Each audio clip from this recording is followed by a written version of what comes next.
ಇದಾದ್ಮೇಲೆ ಸತ್ಯನಾರಾಯಣ ವ್ರತ ಮಾಡಿದ್ರೆ, ಸತ್ಯನಾರಾಯಣ ವ್ರತ ಅಂತಂದ್ರೆ ಬರೀ ಪೂಜೆ ಮಾಡೋದಲ್ಲ, ಸತ್ಯವ್ರತ ಮಾಡಬೇಕು.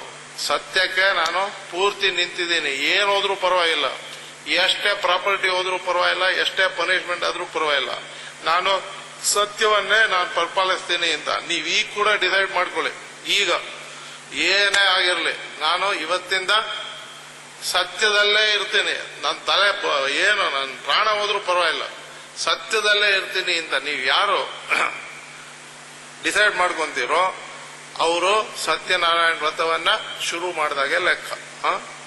ಸುಮ್ಮನೆ ಶುರು ಮಾಡ್ತೀನಿ ಅಂತ ನೀವು ಅನ್ಕೊಳ್ಳಿ ಸಾಕು.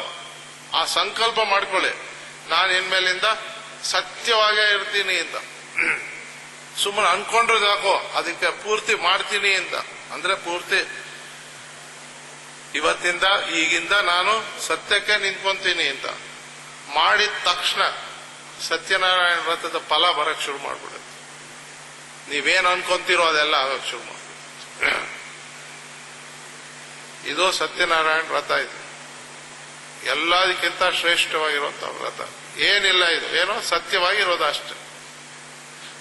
ಬೇಕು ಅಂತ ತನ್ನ ಅಹಂಕಾರವನ್ನ ಚೆನ್ನಾಗಿ ಇಟ್ಕೊಳ್ಳೋದಕ್ಕೆ ಪಕ್ಕದವ್ರಿಗೆ ಏನೇನೋ ಸುಳ್ಳುಗಳು ಹೇಳೋದು, ನಾಟಕ ಮಾಡೋದು, ಇದೆಲ್ಲ ಬಿಟ್ಟು ಪೂರ್ಣ ಸತ್ಯವಾಗಿ ಯಾರು ನಿಂತ್ಕೊಂತಾನೋ ಅವನು ಬ್ರಾಹ್ಮಣ ಅಂತ ಗಾಂಧೀಜಿ